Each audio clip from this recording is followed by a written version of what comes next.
आइए जानते हैं बिहार के उप मुख्यमंत्री श्री सम्राट चौधरी से कि इस चुनाव में इस वक्त माहौल क्या बना हुआ है, कहां खड़ा हुआ है। एक बार जोरदार तालियां बजा दीजिए। और इस बातचीत को आगे बढ़ाएंगे हमारे सहयोगी प्रभाकर कुमार, अखिलेश शर्मा और सुमित अवस्थी। जोरदार तालियां। ये सब जो बच्चे आए हुए हैं, आप लोगों में थोड़ा तो जोश होना चाहिए। जोरदार तालियां बजाइए। जोरदार तालियों के साथ मैं चाहूंगा हम सब स्वागत करें बिहार के उप मुख्यमंत्री सम्राट चौधरी साहब का। और जैसा कि ये सेशन है कि आप क्या असली सम्राट आप ही होने वाले हैं, वहीं से शुरुआत करना चाहता हूं। सम्राट जी, जब ये बिहार की लड़ाई शुरू हुई थी, चुनावी लड़ाई, सियासत, हम जब बढ़ रहे थे आगे, तो हम ये मान के चल रहे थे, हम मतलब दिल्ली के पत्रकार या हम पत्रकार बिरादरी के लोग, कि बीजेपी की तरफ से सबसे बड़ा चेहरा इस चुनावों में सम्राट चौधरी हैं और शायद आप ही मुख्यमंत्री होंगे। पर अभी अभी आपने ये साफ कहा कि नहीं भाई, सरकार हमारी बनेगी पर मुख्यमंत्री नीतीश कुमार होंगे। वो कन्फ्यूजन अब दूर हो गया है?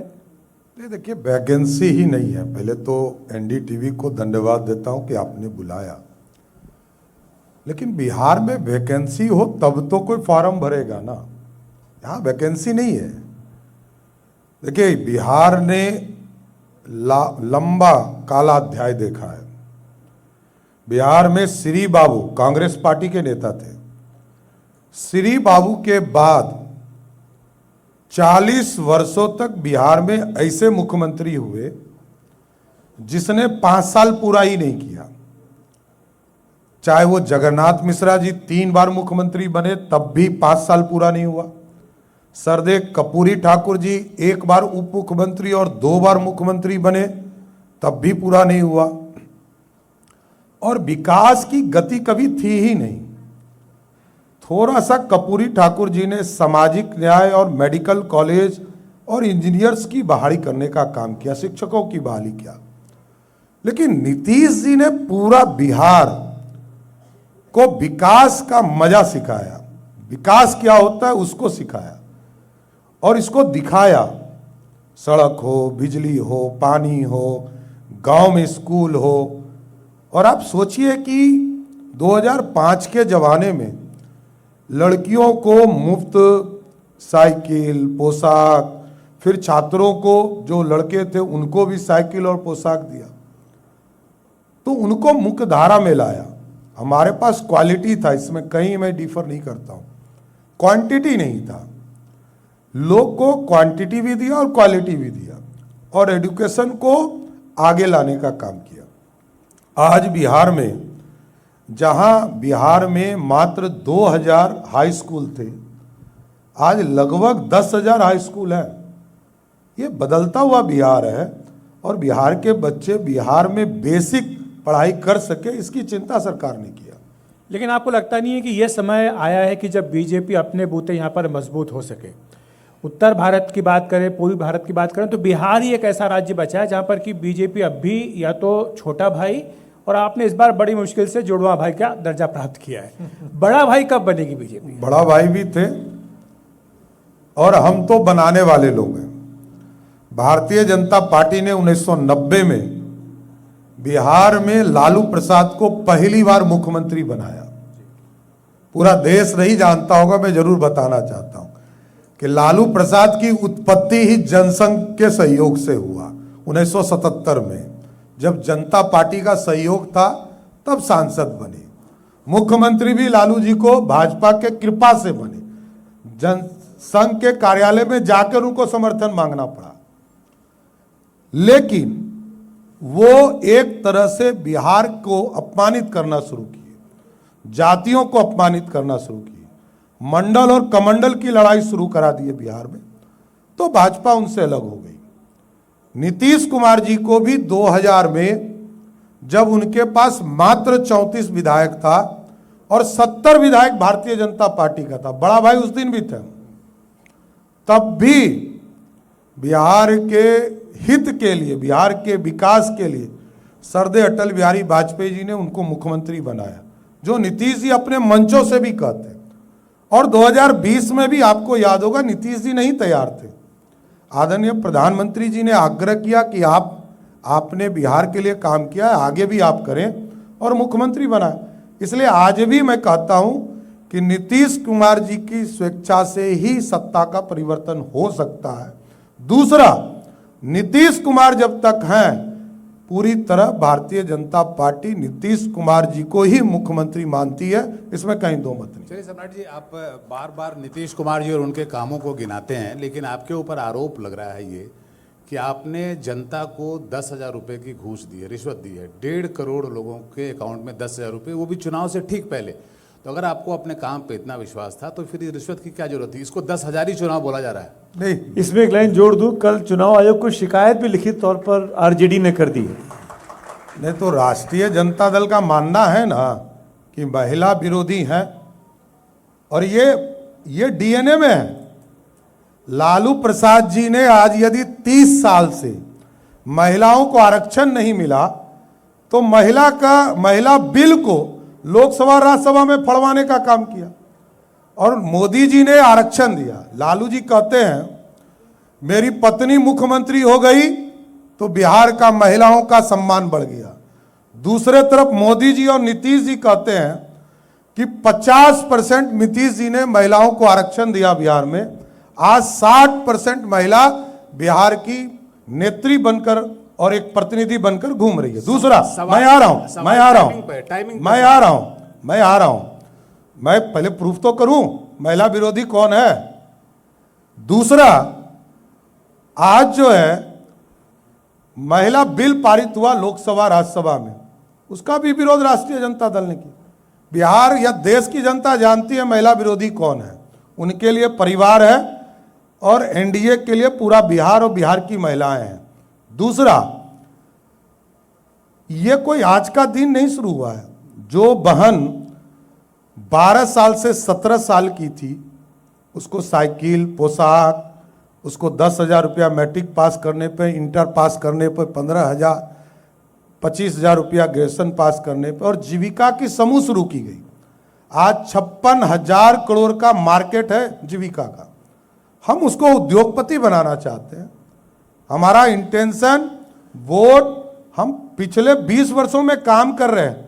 ये लालू जी का राज नहीं है कि बोलते कुछ थे और करते कुछ थे। सम्राट जी, सवाल टाइमिंग के चलते उठ रहा है। क्या टाइमिंग? चुनाव के ठीक 15 दिन हम डिलीवर कर चुके, तो फिर घूस देने की जरूरत क्यों पड़ी? ये तो कह रहे हैं, वही तो डिलीवर डिलीवर कर चुके अवस्थी जी। कोई डिलीवरी की बात कर रहा है, घोषणा कर रहा है। नहीं, चुनाव के बीच में 10,000 रुपया अकाउंट में जा रहा है, 7 तारीख को जाने वाला है। नहीं, फिर आपको गलतफहमी है।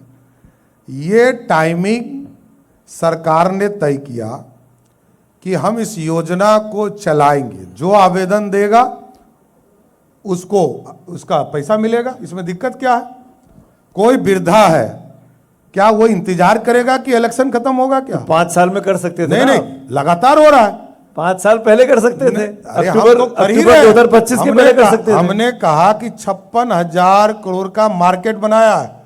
देश में कहीं ऐसा उदाहरण नहीं होगा कि महिलाएं आत्मनिर्भर है, और आज 1 करोड़ महिलाओं को हम लोग लखपति बनाना चाहते हैं। उसमें लगभग 20 लाख करोड़ लखपति दीदी बन चुकी है बिहार में। तो इसलिए हम जो एक्सपेरिमेंट कर रहे हैं वो देश के लिए नजीर पेश होगा। सम्राट जी, आपने इससे पहले जो सवाल पूछा गया था उसमें एक तरह से एक बड़ी खबर दे दी।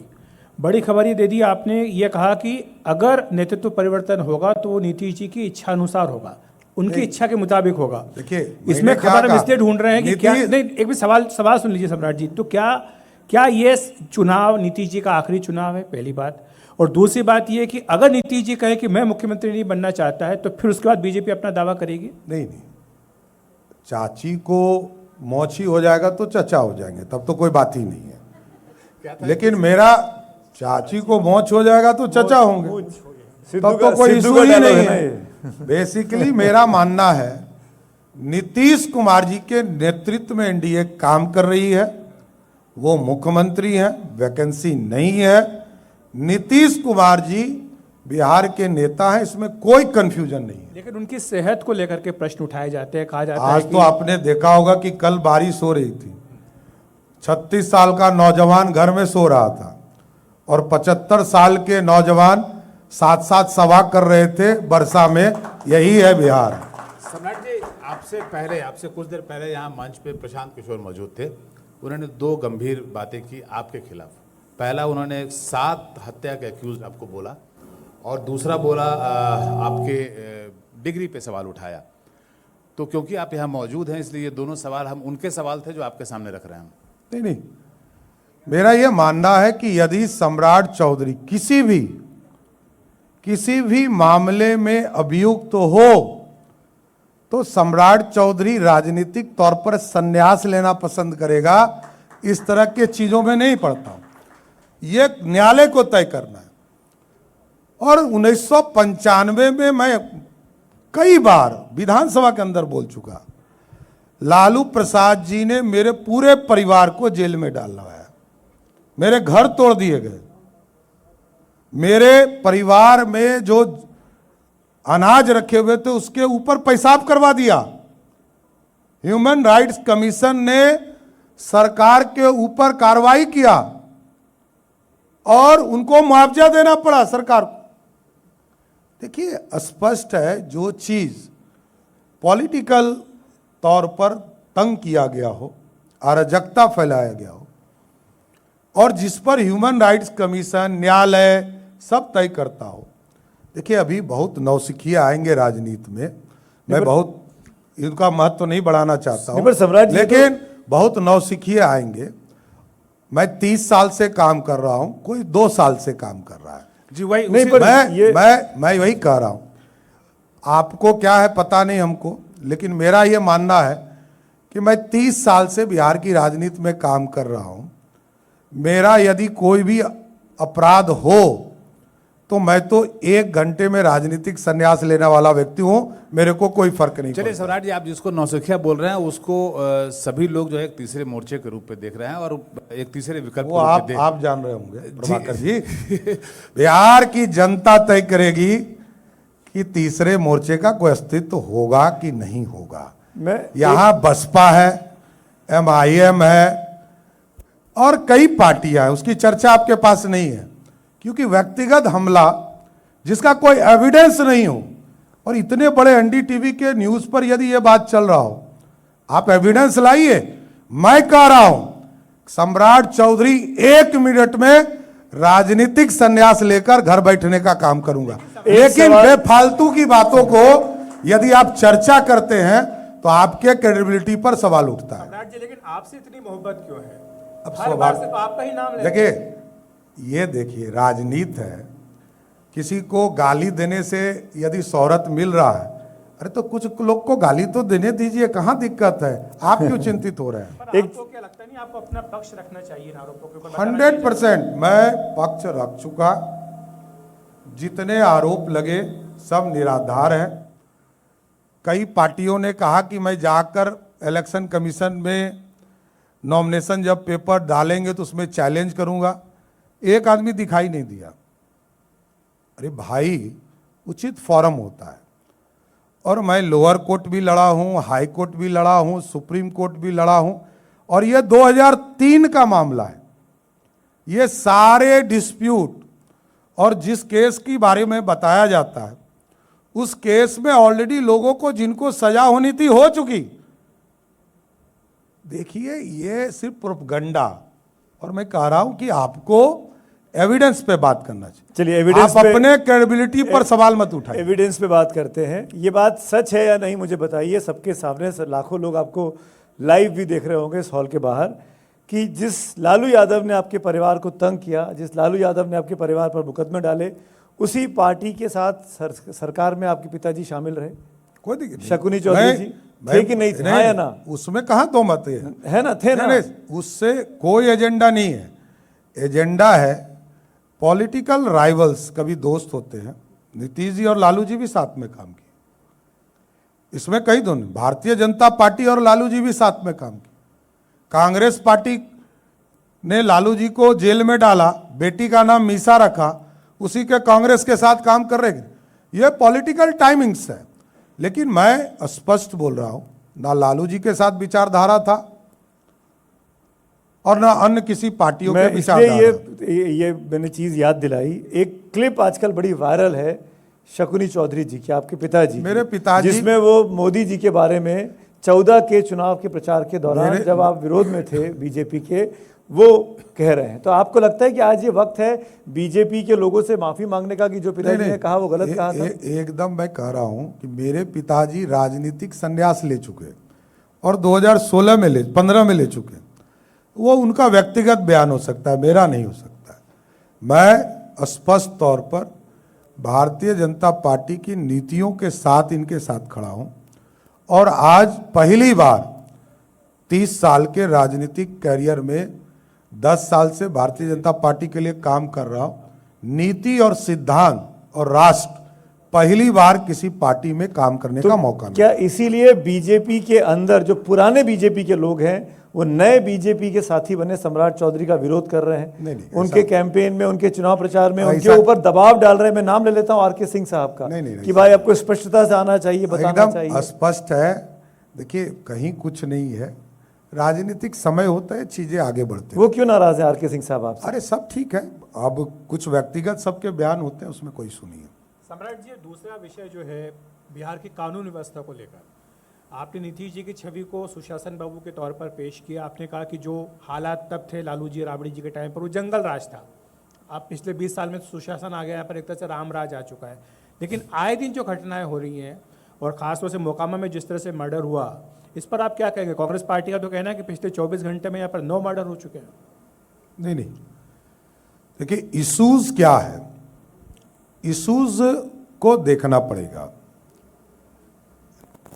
जंगल राज उसको कहते हैं जब ऑर्गेनाइज क्राइम करके, किडनैपिंग करके मुख्यमंत्री आवास ले जाए और वहां रैंसम तय हो, सरकार संपोषित घटनाएं हो, सरकार के द्वारा किडनैपिंग कराए जाते हो और सरकार कार्रवाई नहीं करती हो।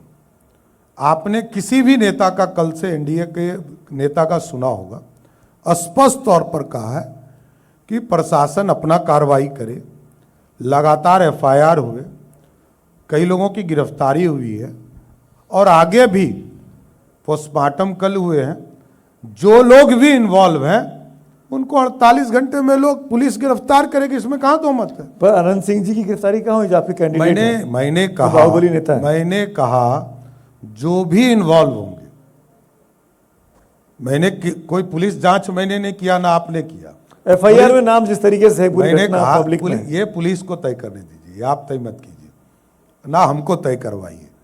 मेरा काम पुलिसिंग नहीं है, मेरा काम है फ्री हैंड देना पुलिस को। और बिहार में आज आप चले जाइए, 12 बजे रात में आप घूम रहे हैं, कोई इशू नहीं है। दिन दहाड़े गोली मारी गई है। अरे आप- गिरिराज साहब को आप बोल रहे हैं देखिए, आप 12 बजे चले जाइए।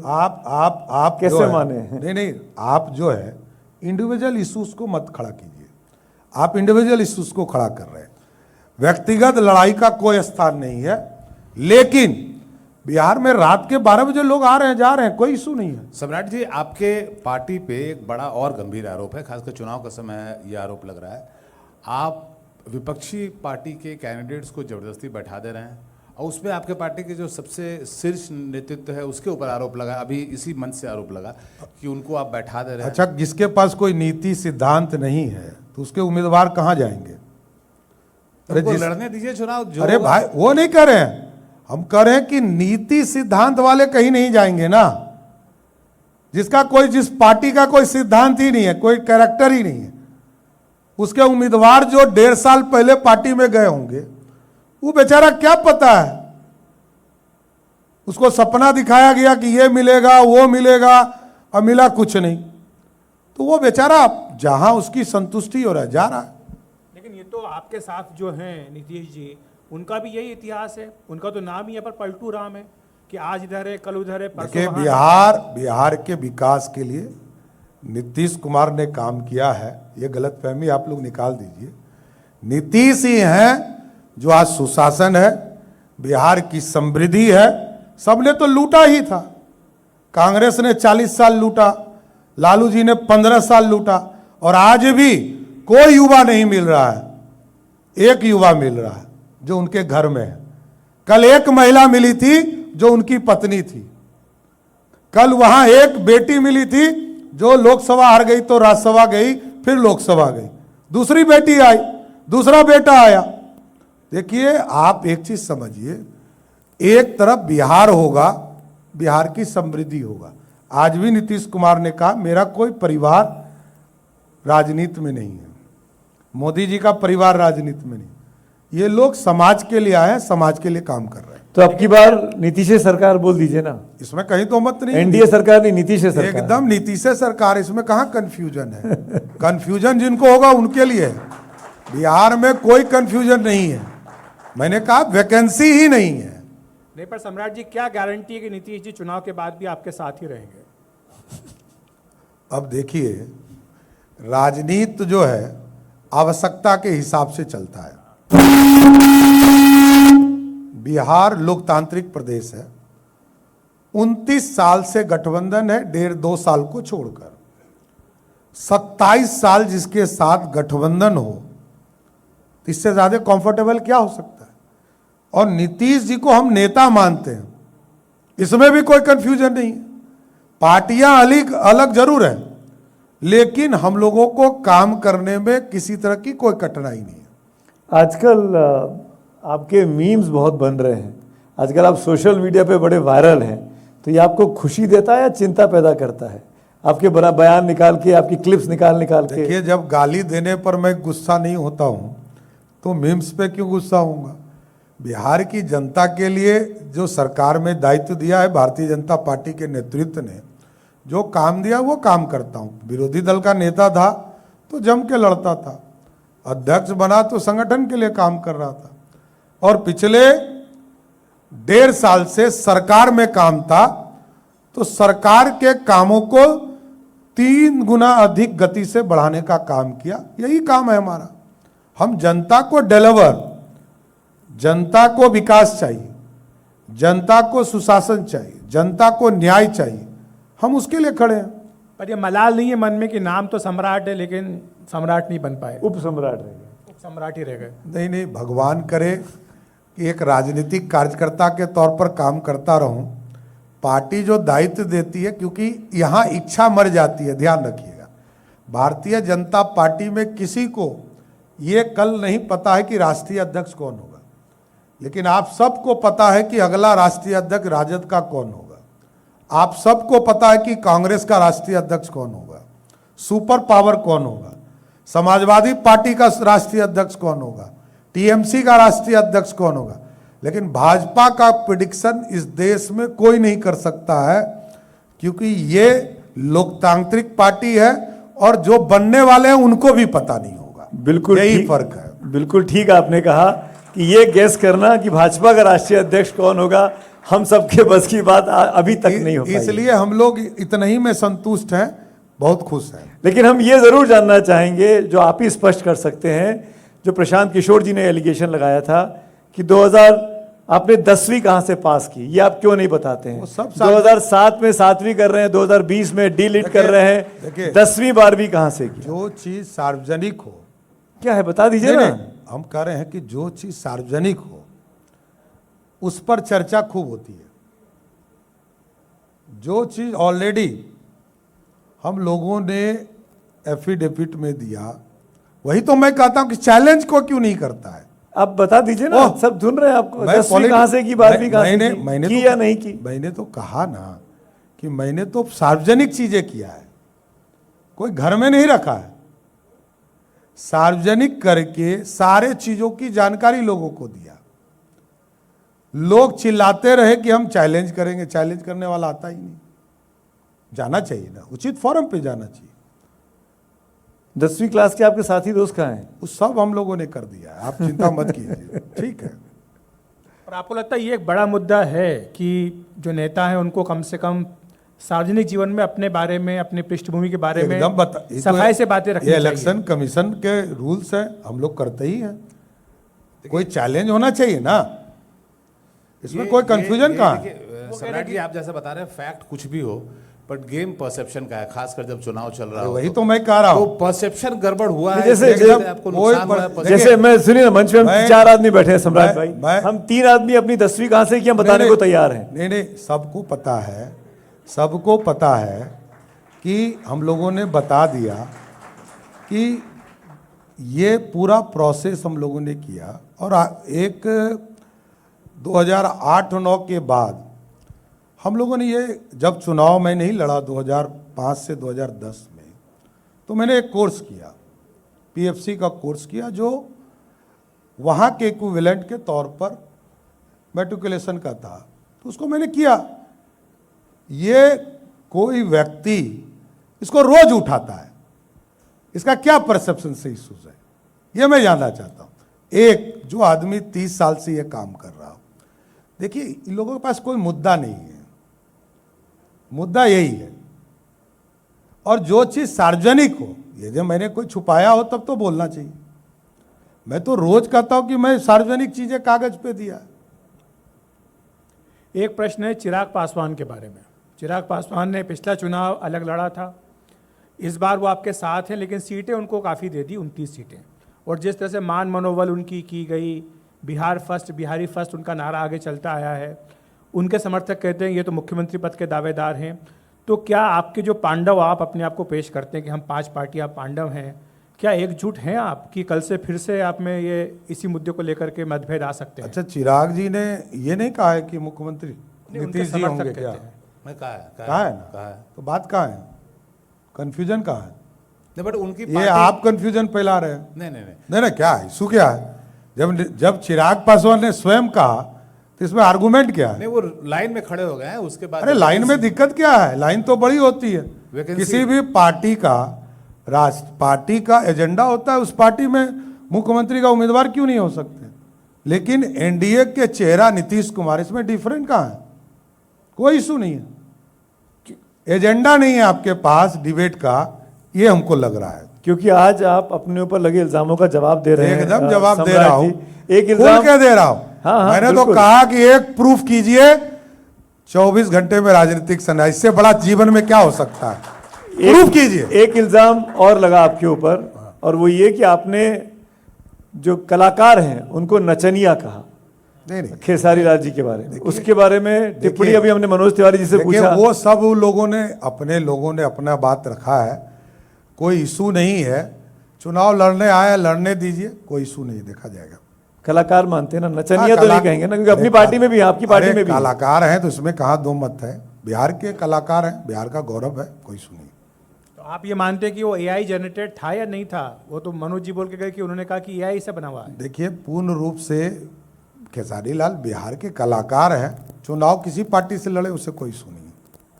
कहा था लेकिन एआई नहीं था वो।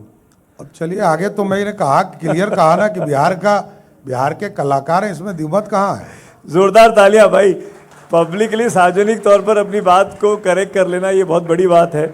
मुख्यमंत्री, उप मुख्यमंत्री से मुख्यमंत्री बनने का जो सफर है आपका, उप मुख्यमंत्री से मुख्यमंत्री बनने का जो सफर है आपका, ये कितने सालों में आप पूरा कर लेंगे? क्या टारगेट लेके चल रहे हैं? नहीं, मेरे को नहीं पता है आप कहाँ से ये बात बोल रहे हैं। मेरे को ये पता है कि भारतीय जनता पार्टी का कार्यकर्ता हूँ, इससे ज्यादा मेरे को पता नहीं है।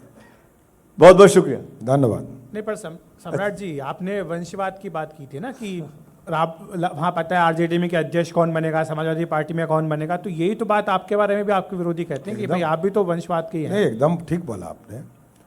मेरे पिताजी राजनीति में नहीं है, मेरी माताजी राजनीति में नहीं है। आज भी बिहार विधानसभा का विरोधी दल का नेता लालू प्रसाद जी का एक बेटा है, दूसरा बेटा एक सदन में मेंबर है, उनकी धर्मपत्नी दूसरे विधान परिषद की विरोधी दल की नेता है, और पिछले 30 साल से पंजीकृत अपराधी चोर होने के बावजूद लालू जी पार्टी के राष्ट्रीय अध्यक्ष हैं। इसको परिवारवाद कहते हैं। किसी के परिवार में, हम तो 30 साल से यह काम कर रहे हैं, मेरे पास कोई दुकान नहीं है। बट सम्राट जी, इसमें एकदम साफ साफ बोल रहा हूं ना, इसमें ऑब्जेक्शन कहाँ है प्रभाकर जी? सब क्या इशू है? आप जो है एकदम स्पष्ट रहिए। बिहार की राजनीति में किसी का व्यक्ति, पिता राजनीति में था, मैं बेटा हूं, काम नहीं कर रहा हूं, तब तो गलत है। लेकिन मैं पिछले 30 वर्षों से सिर्फ और सिर्फ पॉलिटिकल काम कर रहा हूं। और किसी घर में पिताजी राष्ट्रीय अध्यक्ष हो, मुख्यमंत्री हो, मुख्यमंत्री से बड़ा पावर कुछ नहीं होता है। मेरे पिताजी मुख्यमंत्री नहीं रहे, और मेरे पिताजी तो एक मिलिट्री मैन थे और मिलिट्री छोड़कर बिहार की राजनीति में आए।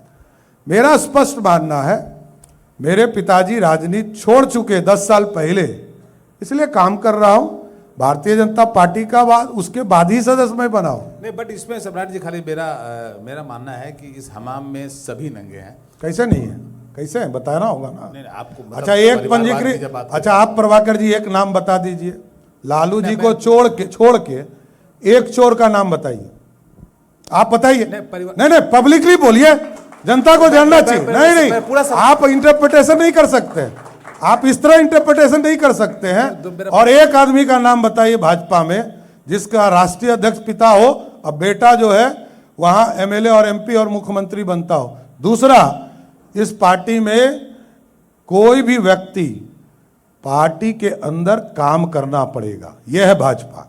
नहीं, और जहां तक हम नहीं, लोग भाजपा में भी कई सारे नेताओं के बेटे जो हैं सेकंड जनरेशन आ गई है सामने। राजनाथ सिंह की फैमिली है, अनुराग ठाकुर वाली फैमिली है। मैं कह रहा हूं कि कई लोग गिना सकता हूं मैं। वो देखिए धर्मेंद्र प्रधान जी हैं। देखिए आप देखिए उनके पिताजी हटते गए, वो क्या कहते हैं, ये अनुराग ठाकुर के पिताजी राजनीति से बाहर हैं, तो धीरे धीरे जो जनरेशन जो काम कर रहा है पार्टी के अंदर वो करेगा। पार्टी के अंदर क्यों काम नहीं करेगा? सम्राट जी, पार्टी के अंदर काम। जी, इसी पे कुछ पूछना है। नहीं, दूसरा विषय है मेरा, ये जो मैनिफेस्टो कल आपने जारी किया, इसमें आपने 1 करोड़ नौकरियां और रोजगार देने की बात कही है। दूसरी तरफ तेजस्वी यादव और महागठबंधन का जो आया है मैनिफेस्टो, उसमें उन्होंने कहा है कि वो हर परिवार में सरकारी नौकरी देंगे। आप ये बताइए कि ये जो बात है, आप उनके दावे पर तो सवाल उठाते हैं, और फिर जब आप खुद इस तरह के दावे करते हैं तो उस पर जनता यकीन कैसे करे? नहीं, मैं नौजवानों को बताना चाहता हूं, 1990 से 2005 तक 94,000 नौकरी मिली बिहार में। 2005 से लेकर 2025 तक 18.5 लाख लोगों को सरकारी नौकरी, 20 गुना। 2020 में 10 लाख सरकारी नौकरी और 10 लाख रोजगार की बात थी। हमने 11.5 लाख सरकारी नौकरी दिया और 41 लाख रोजगार दिया। 52 लाख लोगों को सरकारी नौकरी और रोजगार दिया। इस बार हम लोगों ने टारगेट लिया 1 करोड़ सरकारी नौकरी और रोजगार देंगे। दूसरे तरफ राष्ट्रीय जनता दल ने कहा है कि हम 2 करोड़ 70 लाख लोगों को 20 महीने में नौकरी देंगे। तो ये यदि जनता को समझ में आता होगा तो जरूर वोट करेगी। जनता को तय करना है कि सच कौन बोल रहा है। कोई मैथ्स किया है कि नहीं इसके पीछे? मेरा मानना ये नहीं, एकदम क्लियर है। मैंने तो कहा 52 लाख लोगों को मैंने रोजगार और नौकरी दिया, और अगले 5 साल में हम 1 करोड़ का टारगेट ले रहे हैं। 52 लाख दिया, यही तो हम कर रहे हैं। रोजगार और नौकरी है, दोनों बोला है। केवल नौकरी नहीं है। नहीं, सरकारी नौकरी और रोजगार है, स्वरोजगार जिसकी आप बात करते हैं। हाँ, वही। और क्या, कुछ भी अपना काम करो। मैंने तो यही कहा है। मैंने ये नहीं कहा है कि सरकारी नौकरी जो संभव ही नहीं है वो असंभव है। सिर्फ 2 योजना में जो राष्ट्रीय जनता दल ने योजना घोषित की है, उसके 2 योजना को जोड़िएगा तो 20 लाख करोड़ रुपया चाहिए, तो संभव नहीं है। आप तो उप मुख्यमंत्री हैं, सरकारी राजस्व की, सरकारी खजाने की जानकारी भी आपके पास होगी। वित्त मंत्री भी हैं। वित्त मंत्री भी हैं। 9 से 10 लाख करोड़ रुपए चाहिए होंगे, जिस तरह के वादे आप लोगों ने अपने मैनिफेस्टो में किए। नहीं, आप देख लीजिए। नौकरी से लेकर मैं अब एक एक चीज पे आता हूं। तो कैसे होगा, कहां से आएंगे पैसे? मैं बोलिए तो बताऊं। जी बिल्कुल बोलिए ना। देखिए 5 साल में हमने ये व्यवस्था किया है कि हम 1 करोड़ लोगों को रोजगार और सरकारी नौकरी देंगे, 5 साल में। दूसरा, 22 लाख लोगों को सरकारी नौकरी है बिहार में, उसमें 18.5 लाख एनडीए की सरकार ने दिया, 94,000 लालू जी ने दिया, और कुछ कांग्रेस के जमाने के नौकरी चल रहे हैं, और कुछ खाली भी है, लगभग 2 लाख के आसपास खाली भी है। तो आज की परिस्थिति में रोजगार एक सेक्टर है, क्योंकि हम लोगों ने ये टारगेट किया है कि इंडस्ट्री को मूव करेंगे। 7,500 एकड़ जमीन 1947 से लेकर 2020 तक बिहार में जमीन उपलब्ध था, और ये लैंडलॉक स्टेट था, यहाँ कोई फैक्ट्रियां नहीं लग पाती थी। लेकिन 20 से लेकर 25 तक आप देखिएगा देश का सबसे ज़्यादा बॉटलिंग प्लांट, चाहे वो पेप्सी हो, कोको कोला हो, यहाँ लगाया। थर्मल पावर यहाँ लग रहे हैं। इथेनॉल प्लांट अखिलेश जी आ गए हैं, कांग्रेस के अध्यक्ष भी रहे हैं, इनसे पूछिएगा, इथेनॉल पॉलिसी बनाया था बिहार की सरकार ने और मनमोहन सिंह जी की सरकार ने रोक दिया कि नहीं देंगे। आज बिहार में मक्का या फूड प्रोसेसिंग यूनिट के जो वेस्टेज थे हमारे, वो सबसे ज़्यादा महंगा बिक रहा है। जो 1000 रुपया क्विंटल बिकता था वो आज 2500 रुपया क्विंटल बिक रहा है। तो ये बिहार पूरी तरह इंडस्ट्री की ओर जा रहा है। जिस बिहार में 2005 में इंडस्ट्री का जो एक तरह से हिस्सा था जीडीपी में, वो लगभग 6% के आसपास था, आज लगभग 23% हो चुका। बट आपके इस बड़े नेता ने कहा, अभी हाल में वक्तव्य दिया जिस पर विपक्ष हमला भी कर रहा है, कि बिहार में जमीन नहीं है इसलिए यहाँ इंडस्ट्री नहीं लग सकती। नहीं, जमीन नहीं थी, ये तो हमने किया ही। अभी लगभग 14,000 एकड़ जमीन हम लोगों ने हाईवेज पर और जो सभी जिला मुख्यालय में खरीदने का काम शुरू किया। और आज मैं गर्व से कह सकता हूं कि 1,80,000 करोड़ का इन्वेस्टमेंट आया, उसमें से लगभग 1,04,000 करोड़ रुपया जमीन पर उतरा। यह सबसे बड़ी उपलब्धि है एक साल में। एक आखिरी सवाल और फिर वाइंड अप करते हैं।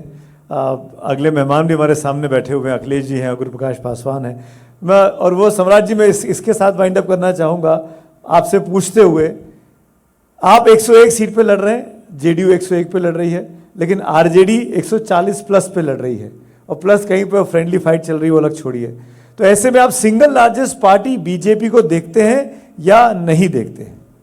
पिछले बार भी राष्ट्रीय जनता दल लगभग 150 सीटों पे लड़ी थी और उनके रिजल्ट आए थे 52%।